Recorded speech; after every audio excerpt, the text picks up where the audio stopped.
Welcome. TGIF, Facebook, Twitch, and YouTube. How are you guys doing tonight? Happy Friday to everybody. We're not going to be long tonight. We're not going to be long, but we will be strong tonight. I have a very awesome guest. I want to get straight into this interview, y'all. Y'all don't even understand who I have tonight. She's a powerhouse. She is so knowledgeable. She's a wealth of knowledge. And she's so humble and down to earth, and she knows her stuff. So we really want to get straight into this interview. But before I do, let me do my spiel. Let me introduce myself. I'm Tiffany F. Young, your six-figure video strategist. I help you with business coaching. I help you with producing your own web series. So yes, I do live streaming services, and I also help you develop video marketing strategies. So that is my spiel. That's who I am. If you want to hit me up, I would always leave my information in the comments after the live is done. Of course, I would. You could always inbox me as well. For those that are on Facebook, you could leave your comments and your feedback in the comment section. We want to know if this show has really inspired you, motivate you to get your side hustle on or get your entrepreneurship on. And of course, this show is all about augmented your lifestyle and your brand. So let's get into it tonight, guys. The special guest that I have tonight, the speaker tonight, her name is KISHANNA Heyward. And let me go into her bio. KISHANNA Heyward is a wife, a mom, and a real estate entrepreneur, and many more other things. She started her career as an educator and received her master's degree in educational leadership.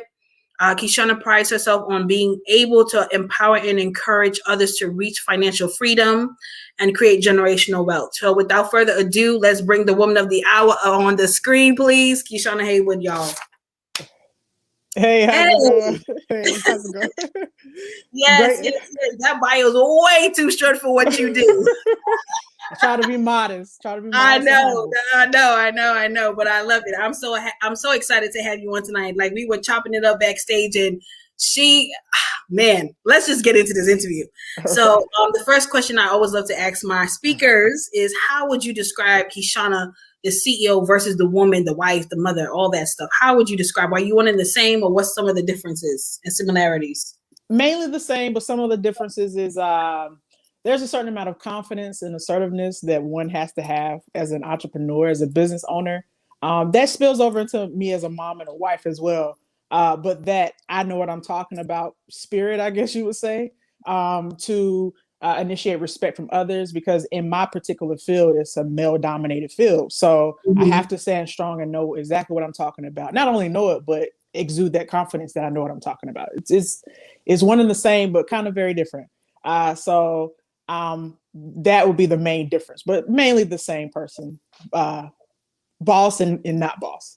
Okay, awesome. So how long have you been an educator, and what was or is your specialty?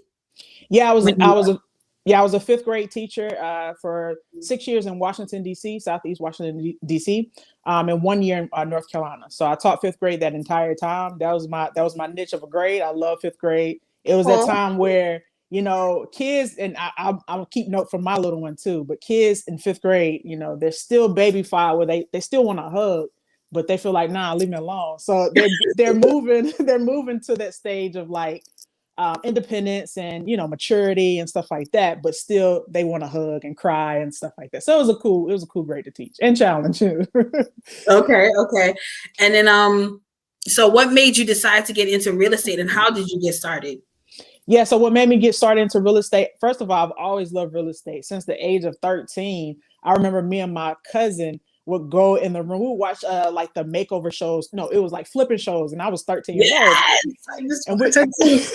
And those type of shows make you think you can do it too. So I'm like, I was looking at my cousin's name is Mario, but I call him Mar. So I was like, Mar, we can do this. We're 13. He was like, yeah. He was like, you find the house, and I'm a build it. I'm gonna help fix it up and stuff. And I was like, there we go. We went to HUD.gov and was trying to find properties. It was like, this is only $13,000. We were super excited with no money. But that's the initial phase of like that bug in me, and it's always stood within me, even as I was a teacher, college, and stuff like that. So we're a military family. My husband was prior Army, and we were stationed in Germany for 3 years. And while over there, I had my little one over there too. So that's a whole nother segment. But wow. but while over there, I was trying to battle what I should do. There was a point where I was a little sad because I'm thousands of miles away from family, and I didn't necessarily want to teach on base, right? It's fine to teach on base, but my demographic was a little different. So I was like, I don't want to teach. What should I do? And that's kind of how it started again. It's like real estate. So I started to research, stumbled across wholesaling, and the rest is history. So yeah. Okay, so for those who don't know about real estate at all, break down what is wholesaling in layman's terms. Yeah, layman's terms, real simple. Basically, wholesaling is you find a property that is, we call it like run down. They're ugly, right? We find an ugly property. You contact the owner of that particular property and say, hey, would you like to sell your property? 9 times out of 10, they were going to say yes, maybe, right? Because they could be an absentee owner, which means in layman's terms, the address might be in North Carolina, but they live in California. So they don't even live there, number one. Number two, you look at the taxes and see, they owe about 2 years of taxes. That must mean that they don't want the property. So contact the owner. If they say yes, you suggest the price within reason so that you can make a profit. So let's just throw out the number $10,000. So I say, hey, Jim, I see this property. It's in disaster shape. Like, do you want to sell it? Jim says, yeah, I'll sell it. I say, Jim, $10,000. What you think? He says, absolutely. Plus the incentive of being able to close within 30 days and the transaction being cash. He's totally up for it because essentially he was paying for a property that he wasn't even standing. He was paying for taxes and everything else, the upkeep or not upkeep. Fast forward, you find a cash buyer who's willing to purchase the price or the property at $20,000. So 20,000 minus 10,000 leaves $10,000 of pure profit for the wholesaler, which is me in that case. So that's wholesaling in about 30 seconds. Wow, that's awesome. Listen, that's crazy. So how long have you been doing real estate? So how many years have you been doing wholesaling? Yeah, so I started the company 2018. So May 11, 2018 is when I started. So roughly about 2-3 years, right? So got started. I started in Germany. I didn't wholesale in Germany. I have no knowledge of German real estate, but I was able to find properties virtually in North Carolina and sell those properties in North Carolina from Germany, right? So every time I would close a property, it was direct deposit my check to Germany, to my bank account. So. Wow, that is the life. So you were virtual before the rest of us was virtual. Yeah. that life. Yeah, sure. And just for those who are in real estate, like what advice would you give for those, especially post-pandemic? Because I think people have a lot of misconceptions because of the pandemic. They think that market is dead, but just give what you know about that with COVID. Yeah, the market at this particular moment is booming. I think I gave an example earlier when I was talking to you about people are overbidding on properties, right? So these properties that real estate agents are selling, a lot of people are overbidding just to get in there, right? There's low to no interest rates and it's just incredibly easy to get a property at the moment.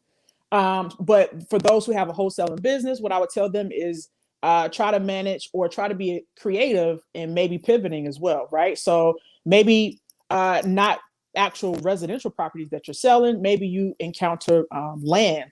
There's tons of land. In fact, my market is Arizona, Florida, Colorado, here too in North Carolina, but also other places where you can get land for $500. You can get tons of land for an incredibly cheap price. So that's a huge pivot, right? That's a pivot from trying to beg an owner of a property with 3 bedrooms, 2 baths. Hey, can you sell your property? And they're like, nah, I can sell it for way higher than what you're offering me, right? So maybe going into land, maybe going into commercial property, maybe there's a ton. Real estate is vast, so you can do tons of things with real estate. So pivoting into other ventures or other, I would say, arenas of real estate is very key as well. So not being afraid to pivot too. Okay. So what about what is like your go-to websites or your strategy to search? Just drop 2 or 3 because I don't want to give your whole secret sauce away. Oh yeah. So so the first step is you need to find the property. So how do you find the property? So let's just say for me, I would drive for dollars. What does that mean? That means that I go on the property. My 4-year-old knows what that means. If we get in a car, we're going to drive for dollars. She knows, okay, we're going to drive around and look at properties and see what properties we see that are empty. If a property is empty and it looks in pretty bad shape, That was the properties I look for. Second step is to look up that property, that address online to see, are there any taxes owed? Who owns the property? Where do they live? Right. Third step is to contact that person. So how are you contacting that person? Well, it's a free service called truepeoplesearch.com. I'm not giving you all the sauce, but this is one aspect of it, right? Okay. Truepeoplesearch.com is free. You basically put the person's name in there, and it'll pop up a number like, who is this, right? Or what number is it? Now, with a free service, you get what you pay for, don't pay for. So it may be a wrong number. You might want to send them a letter. We'll call it snail mail, right? So we send them a letter to that address saying, hey, Jim. I keep using Jim as my example. I don't know why. Hey, Jim, do you want to sell your property? It'll take a little bit of time, but it does the job as well. They can respond to you. You put your number on there. And yeah, that's pretty much it. So then from there, once you contact them, you negotiate a good price.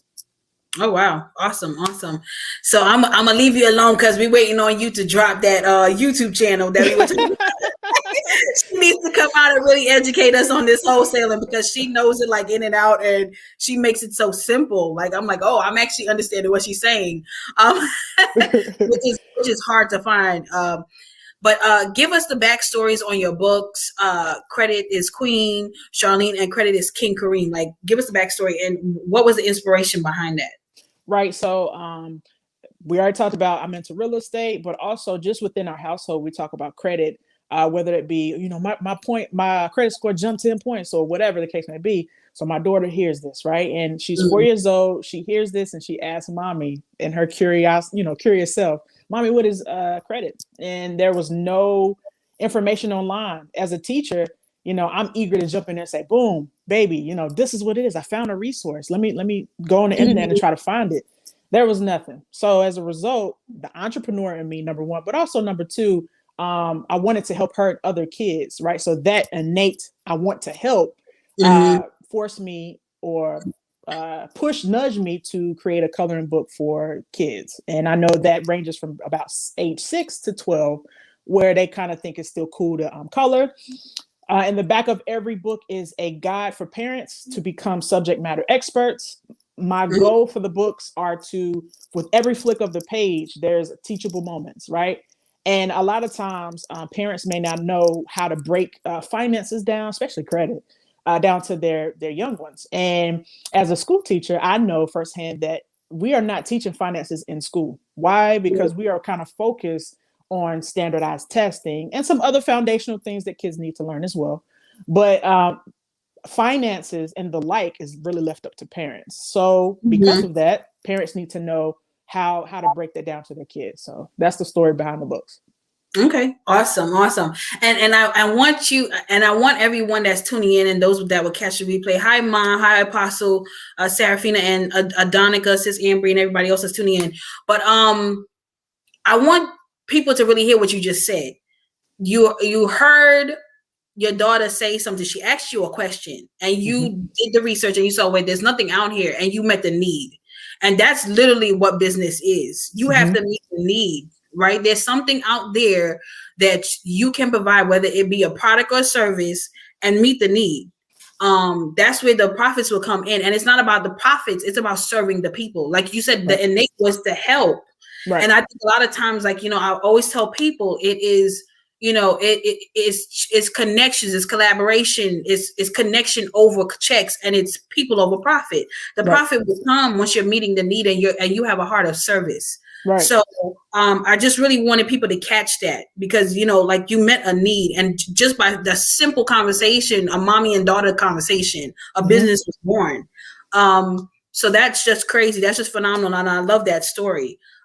So how important is financial literacy and generational wealth building to you and the families you have coached and impacted?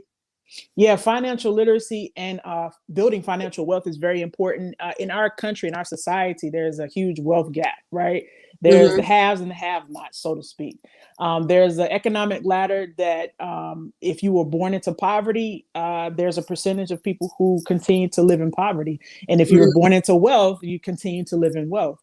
Not all the times, of course, there's variations in that, right? There's people that make it and don't or whatever, but there's a need to teach our youth about finances. And that starts as early as possible. And I think a lot of times there's a misconception, and as a teacher, I know this firsthand. There's a misconception that kids, they don't want to learn about this, or they can't learn about credit. What are you, crazy? She's 4. What do you know? She's a sponge. And whatever she sees mommy passionate about, guess what? She's passionate about, just because she's learning by seeing, right? She's seeing, oh, you get excited. And I do. I get really excited about finances.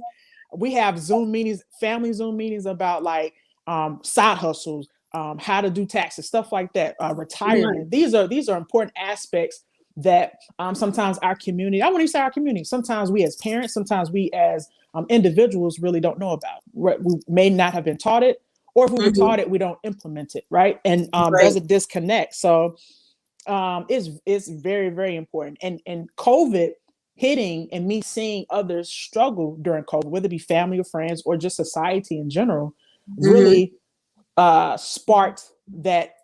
It kind of reignited the passion to, yes, continue going forward with finances, because most families don't have at least $500 in their savings account to make it through. And the government will not help us, right? They are with stimulus checks, but how long in between the stimulus checks did that take? Months? So in between those couple of months, what are you doing, right?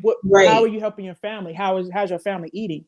Or that need is not being met. So we have to help ourselves. So financial literacy is the backbone to ownership and climbing that ladder. So right, definitely. So wanted to also say to that, so how have you pivoted in your business, and how did you help others pivot in their business, or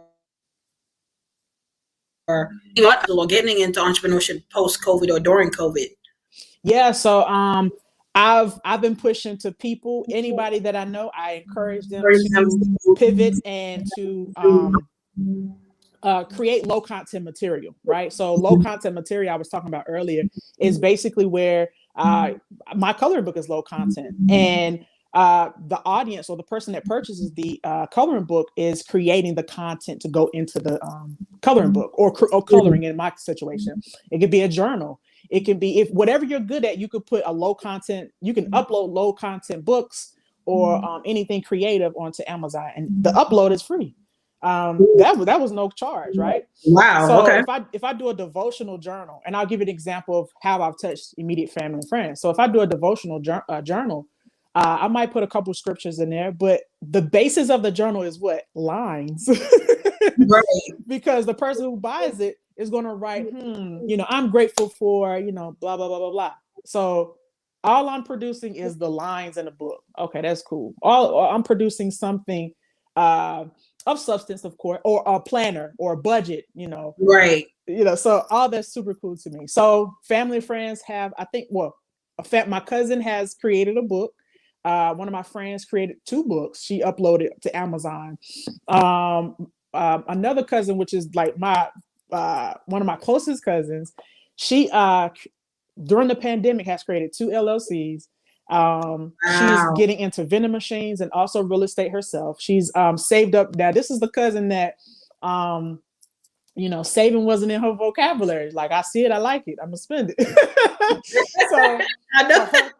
So for her to tell me, she said, they called me Shauna. She's like, "Hey, Shauna, I found a trailer, a mobile home for $4,000." And she said, "I found a mobile home for $8,000. I'm gonna just offer $6,000, see what she say." And I'm like, "That's so dope." He's like, "You got $6,000 in the bank." Like, come on.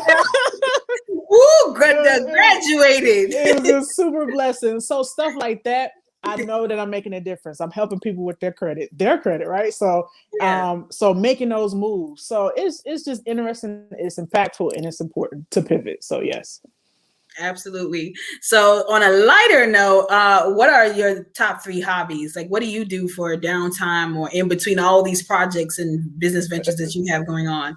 Yeah, for sure. Music is number 1. Number 2, I love to cook. I love to bake. My husband loves it as well. And number 3, I love Basketball. Basketball is one of my passions. Okay. So yeah, basketball. Okay. So what are some of the things that you love to cook? One of my specialties is banana pudding. I go down a list, but I'll give you a couple. Oh no, she said banana pudding, peach cobbler. Another specialty is my sweet potato pie. Spaghetti for my little one. She loves my spaghetti. I can go down a list, but I gets down in the kitchen. That is awesome. Yeah, that's crazy. I love it. I love it. So, what is your daily or weekly self-care routine, and why is it important to your well-being as especially a mom and an entrepreneur and wife and all that? Yeah. So I do intermittent fasting. So I fast. Okay. I also the first thing I do when I wake up is I drink water.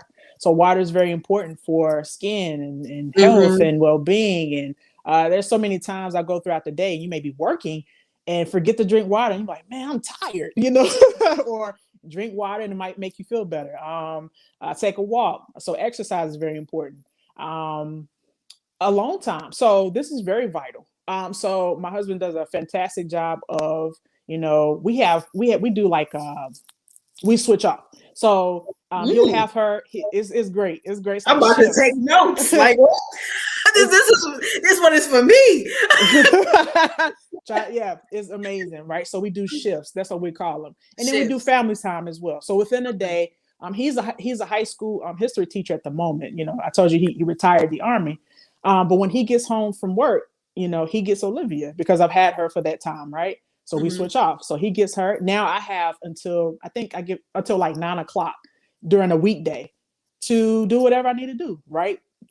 Close up some loose ties or whatever, or do nothing, or not be a mom for those couple of hours, right? Wow. And then we'll switch back off, and then I'll give him some time too. He needs that time to refresh as well, right? Right. Until bedtime, And then on the weekends, there's even more time that we have, and he'll give me hours upon hours, and I give him hours upon hours to also spend one-on-one time with Olivia. And then we come back together as a family. We do a movie night. One of the night, this was a couple weeks ago, we did like indoor camping where we got some sleeping bags and lit the fire and had marshmallows, hot dogs, movie. We had literally indoor camping situations. So cool, so fun.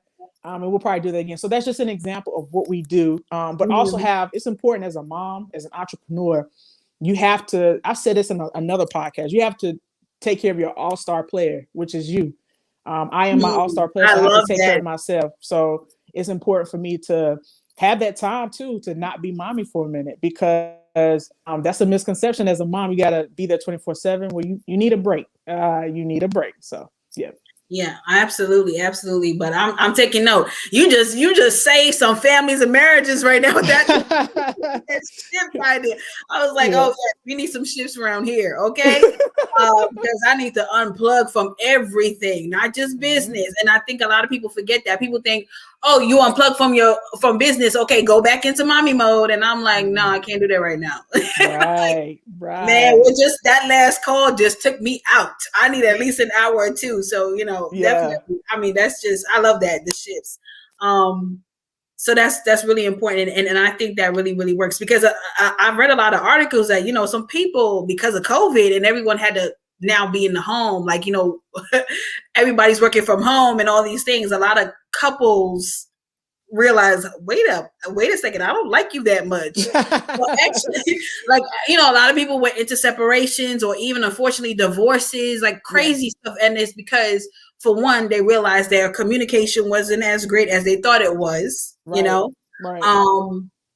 And they didn't know how to properly shift and prepare for such a change like COVID, how to really prepare for that, which none of us was ready for it. But it really showed people like our real weaknesses. Like you're married, and some of these relationships are people that were married for a long time, and then they were like, whoa, like you got to go back to the office because I can do this. Like I like you at your 9 to 5. Like no, I don't know if I like you. So that's a scary thing. And this is people, this is someone you've been with for a long time. And it's like, oh. And I would have my girlfriends calling me who are, mompreneurs like myself. And then like, girl, he got to go back to work because Yeah. she's used to being in the house doing her side hustle or her businesses, and he has his 9 to 5, and then he does his side hustle or whatever at his time. But she said, no, all these hours in the set, I can't do it. And I'm like, what is your husband? This is crazy. This is crazy. But COVID has really revealed some real weaknesses with our communication, specifically with how we communicate with one another. Right. So that's been real interesting. I don't know if you got those calls, but I got those calls. Hey, for sure. Those was interesting. So what are some upcoming projects coming up for you and your businesses that you would like to share? I know you have something that you're working on that you probably don't want to speak on yet, but anything else, any more books, things that you already been doing that you would like to share? Yeah, so I have a book coming up for teenagers dealing with finances. Also, I have some projects coming up for government contracting. Because we were prior military, that segue is just a little easier. I'm just getting certified, minority certified, all those certifications that I need to kind of do that and get into government contracting. And continuing on with real estate, I just bid on a property or a piece of land. So I'll see that in a couple months. So those are the top things. Let me look at my board. Tina coloring book. Yep. Yes, she got a board. Yes, whiteboards are still a thing. It's important. It's a big whiteboard. It's beautiful. It's nice. Yes, it's a beautiful thing. I know. Get that plan out. You gotta write it and make it plain. Absolutely. So with that being said, so what about so I know you said you got the team book coming out and things of that nature. Now, I wanted to get into this because we kind of talk about this off cuff when we were backstage, but do you have a PR?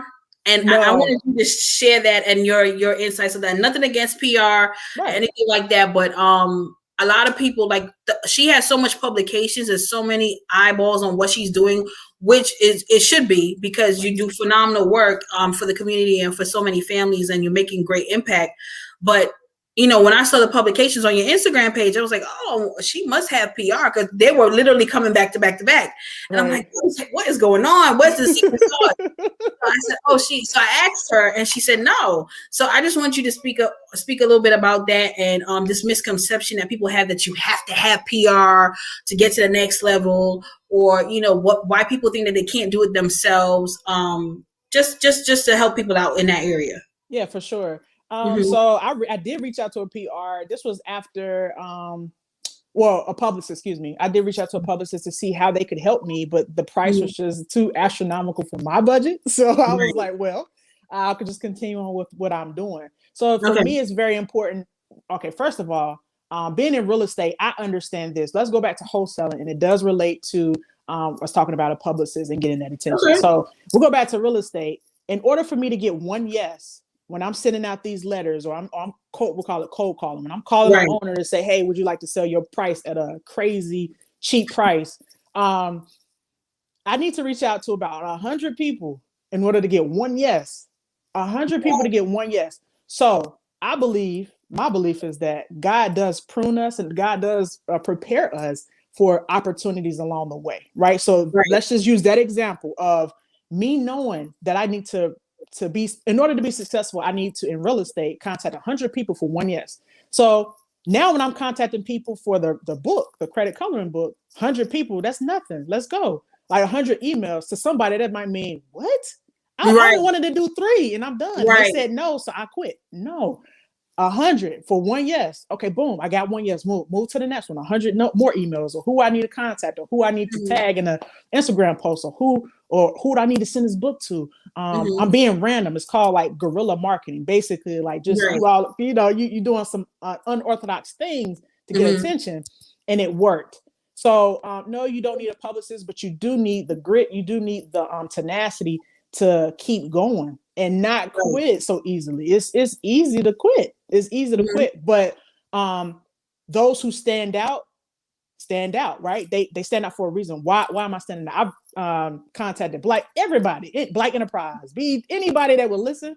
Hey, I got this coloring book. It's credit coloring book. It's my 30-second spill. Boom, my elevator pitch. But it worked. And it's continuing to work, and I'm gonna just continue to grind. It's no rest for me, right? So I got some publicity, but there's no rest. There's no rest. It's continuing on with that, because aside from it helping and being a tremendous source for families and kids, it is a side hustle. It's a low content book. So, I have quotas and stuff that I want to meet, but I really want to get that attention to get the books out there in the hands of the kids and families that actually need it. So, to your point and what you asked me, it's just very, very important to not quit. I do 100 emails to get one yes. I could get more, by the way, but that's my statistic. So I'm gonna stick with that. So if I get more, that's beautiful. But if I don't, okay, that's fine. You said no, but I'm gonna get a yes. I'm going to get a yes, so. Yeah. And I mean, and that's it. It's just like confidence, the three things that I would say from what I'm hearing and what I tell, people, my clients, is three things you need. You need confidence, you need discipline, you need strategy, right? Because discipline houses the consistency and the tenacity to grind, to go out there and get it. Right. But those three things, like that's what you need. And then, what I'm saying, like people will hear the 100 emails and be like, oh no, I'm not doing that. Yeah. Like you said, like that one yes, when you finally get that yes, man, you're going to go for that next batch of 100 because you got, your confidence just got boosted. And you know that you are, your purpose is to serve the community. The purpose is to get this book or whatever product or service across because it's going to really help and transform a life. That's the focus. Like it goes back to, as much as cliche it may sound to people or people that just keep drilling. There's a reason why certain things across the board, whether it's a small entrepreneur or a big time entrepreneur, whether it's the Gary V's or Tony Robbins or the Les Browns, saying you got to get back, you got to know your why. There's a reason for that, because if you are not in tune with your why, right, then you're not going to get up and say, I'm going to do another 100 batch of emails to get to that. Yes, you're not. Right? Because that's just what it is. Like hands down, there's no a special formula or secret sauce to this thing. Like that's just what it is. Right? So I really wanted to drill that. And then the flip side of that, with so many things that you're doing, I wanted to touch upon this myth of being a serial entrepreneur. And I wanted to get your take on it, because for me is like I was saying backstage, it's debt to the mind. It's really, it really kills your mental health, and your relationships and so many things when we have our hands in too many businesses. And a lot of times they wind up fumbling. They're not successful because your eyes can't be everywhere. And there is a point where you're supposed to scale and build a team. Like let's not forget that part, because I don't want people to get the misconception with what you're saying with the 100 emails and all the stuff that you're doing, that there's not a point where in your businesses or business that you don't scale and build that team. That's the goal, I would think. But I wanted to get your feedback, your opinion on the serial entrepreneur, what that means to you, and whether you identify with it or not, and what's your feedback on it. Right. And real quick, I want to go back to what it was just said. Another key to that, to continuing to go on, is I try to speak things into existence, and I write things down. Like I glanced at that board. It's very important. And so I was on the Master P review show, and before that show, I was saying, I'm about to hook up with Master P. And people was like, what? Wait, hold on. You mean Master P the rapper? Yeah, Master P, yeah. So I'm like, hey, I'm about to hook up with Master P. Like I'm about to send the product in, and they was like, oh. My family knows, me, so they know, okay, something about to happen. But okay, all right, KISHANNA, go ahead, do your thing. And sure enough, that happened. So and it was shocking, right? But it wasn't a surprise. Like whatever God has in store for you, He has in store for you. That's number one. So I wanted to go back to that. I want to go back to that visualization, speaking things into existence. The power of your tongue is very, very powerful. So I did want to touch on that before I moved on. But the serial entrepreneur, your question to me was, do I believe in that? How do I go about that? And what is my take on it? So I have a tendency, honestly, to brainstorm tons of ideas, right? I love research. So I might run across, selling this or that. And I have to take all those resources or information into effect, but also narrow it down to focus myself, because I cannot be everywhere at all moments. Like, it's just impossible, right? So scaling your business is very important. Having a team at some point is very important. Right now, I'm in the beginning stages of a lot of things. I feel like 3 years is significant as far as a business owner, but I still have a long way to go. So eventually I'll scale and add people to my team. But I think it's very important also to that end to know that everything is not successful. So failure is inevitable, especially when you're bringing on a venture that you may or may not know anything about, but also like it's new, right? It's new to you. It may be new to the world, or maybe it's not new. Yeah, so failure is imminent, but you have to overcome that failure, right? So it's very key. But to the point of serial entrepreneurs, I have to complete a task before I move on to the next one. It just, I can't be willy-nilly like everywhere. I can't do it that effectively. So just having that focus and determination, so when something fails, you can pivot and do something else, but just really focusing and honing in on one thing at a time. That's me, but that's my personal opinion. Yeah, I agree with you on that. That goes even back to when you're in the office and they're like, oh, you have to multitask. And I'm like, what? If I multitask, then this is not going to get done. What are you talking about? So that's kind of like the same concept. It's just like, it's the serial entrepreneurial label on it, as versus what you would hear in corporate where they would say multitasking. It's a skill you must have. Whatever. So any last thoughts or advice that you would give the audience before you go, and before we get into anything that you would like to offer the audience, any freebies, any consultations, anything like that? But any last advice or thoughts that you have for the audience? Yeah, just to keep going, to find something that you're passionate about, because that will carry you through the no's and the failures. If you're truly passionate about whatever that may be, whether it be whales, I give that example all the time. Like, some people are passionate about whales, some people are passionate about books, or whatever it is. Find that passion and move forward. I always say speed of implementation. That's very key. So when you have a passion, it's in your gut, it's in your heart, but don't sit on it for too long, because the longer you sit on it, the longer it will not happen. So the book from beginning to end took about 2 to 3 weeks to finish, the coloring books. Why did it take so quickly? First of all, I have a passion for it. So it was easy for me to, write up. I just had to get illustrations. It was already done. It's in my head and on paper, but I just had to get somebody to put pictures to it and stuff like that. Right. But there is speed to implementation. Your first anything is not going to be 100 perfect. It's just not. It's not. Can you make modifications later on? Sure. Absolutely. Sure. But because of the perfectionist, and some people may say, well, the color's not right, and the font, I don't like the font, and that image is too big. I'm not saying it has to be horrible looking, but whatever that may be, but it doesn't have to be perfect. Just start, just go. Speed of implementation. You got the idea, you got the passion, go. That's it. They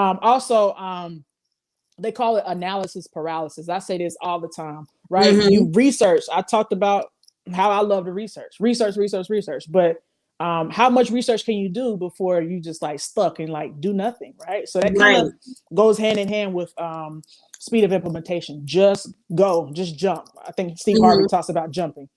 And also, the last thing I wanted to mention is that when you think of side hustles, when you think of, they say the average millionaire has about 7 income streams, right? So when you think of these side hustles that you want to do, you don't have to do 7 different industries. You don't have to do marketing and real estate and that. It can all be one industry. I did a blog post. Well, my sister did a blog post talking about how a hairstylist can go from a hairstylist and have 7 different income streams under that, right? Right. Still talking about hair. You sell hair products that you created yourself, or weave extensions. You do a hair YouTube. You do a hair blog.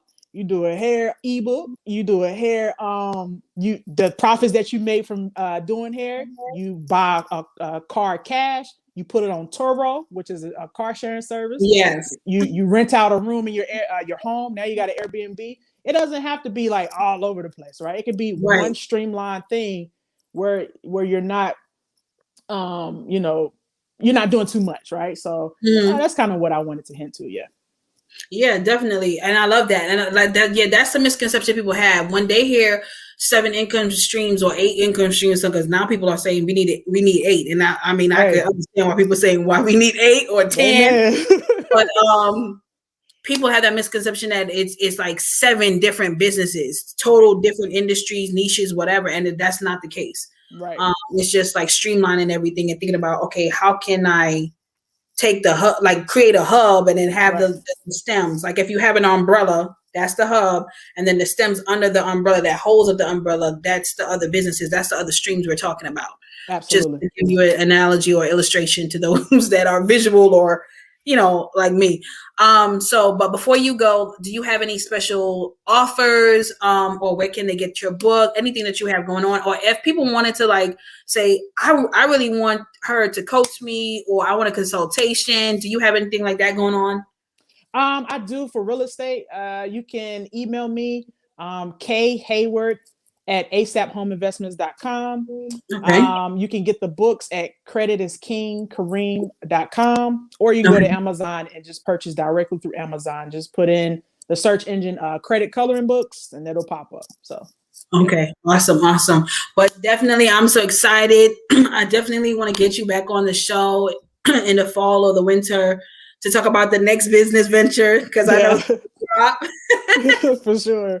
Everything else that you're doing, and definitely to come bring you back on for the teen book, because the teens, we gotta pull them in when we can. That's really important, right before they, head out into college and starting their own life. That's really, really important. So I'm excited for that book to drop. So I just want to thank you for your time. I'm humbly honored to have you on the show. You were phenomenal. I mean, you just drop it all, gave all the gems and jewels that, people need to definitely tune in and share this broadcast, share it, invite, tag people to this broadcast. Like I said, it's on Facebook, it's on YouTube, and it's on Twitch. I'm new to the Twitch world. I'm still learning about how that whole Twitch world works, but we out here. Yeah. I thank you for your time. Like I said, I would definitely bring you back on the show if you allow me to. Absolutely. Definitely would love to have you back on to drop more gems and to educate us. And like I said, I really see you having your own YouTube channel and, definitely going deeper into more coaching, business coaching and consulting and all these different things, and really helping people develop side hustles, because a lot of people just don't know where to start. Right. Or they just don't know how to pivot. So right. I think that's something that you kind of like, you're mastering, you really mastered that. So I think you will be great to start those other streams that we were just talking about. So I just want to thank you for your time and everything, and say hi to the little one and hubby and the family, and go do your shift. Hey, it's Friday. It's coming up. Absolutely. I just thank you for your time. So thank you. And let's go to music. Quick break.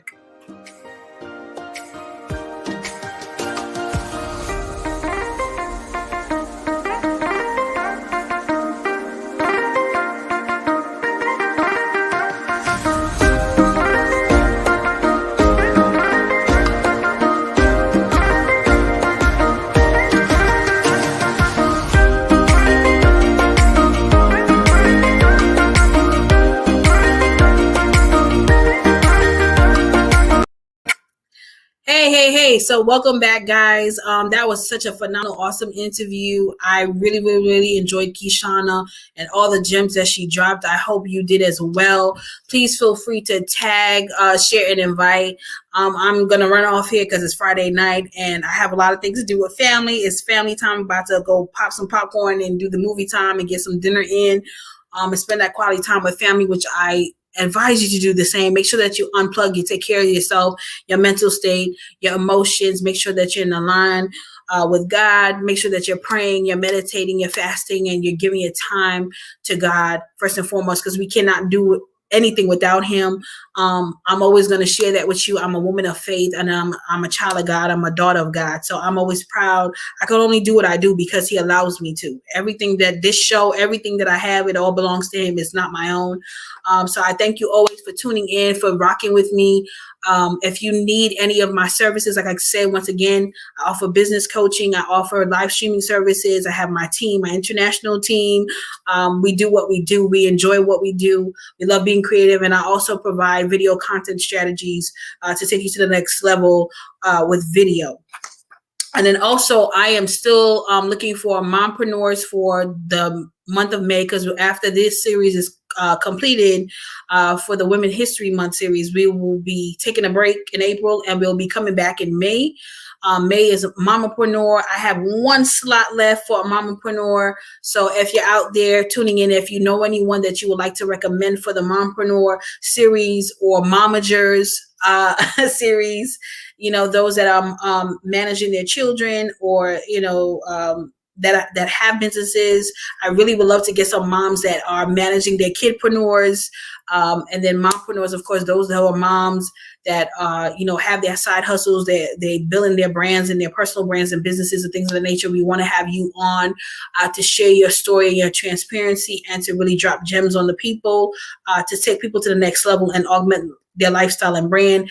Also in June, we will be covering the fathers. So in the month of June, what I call them, daddypreneurs and papagers, those that are fathers to kidpreneurs or fathers of the community that teach the children how to build businesses, or teach others, not just children, but anyone that they may be coaching. And they're really like a father figure in the community. And they teach entrepreneurship, financial literacy, side hustles, and things of that nature. So we're covering the men. We want to really highlight the men in June, because oftentimes we leave the men out. A lot of our things are around women, and I'm all about women empowerment. I'm all about supporting women and all of that good stuff. But I really would like to shed some light on the men in the month of June. So if you know a dadpreneur, a papager, as I call them, or a father figure in the community that's really doing his thing in his field, in his industry, his niche, please recommend them, tag them, inbox me, and share this live so that they can see and hear the announcements that I'm making. And I just want to say, love you all. Good night. It was great. And you will see me actually tomorrow. I'm doing an awesome interview with a dear friend, sister of mine. Her name is Sandrine. She's phenomenal. She's a business coach, and she is a social media strategist. So stay tuned for tomorrow. Let me give you the time while I have my phone in front of me. Give me 1 second, guys. Hold on. The time for Sandrine tomorrow, we're going live at 5:30 p.m. Eastern time. So make sure that you tune in 5:30 p.m. Eastern time tomorrow to see Sandrine and I chop it up and have fun and really drop some gems about social media strategies, business coaching, and just, you know, who she is as a person, and so much more. So stay tuned for that. And then we have a few more speakers to close out the month of March, which is Women's History Month. So I love you all. Thank you for tuning in. Catch the replay and tag, share, and invite, and give us your comments and feedback. Let us know what if what we're doing is really helping you, inspiring you. If you have any questions, please feel free to just reach out to me, and I am here to help you. I want to see you grow. Like my motto is, let's work together and let's win together. Good night. Love you all.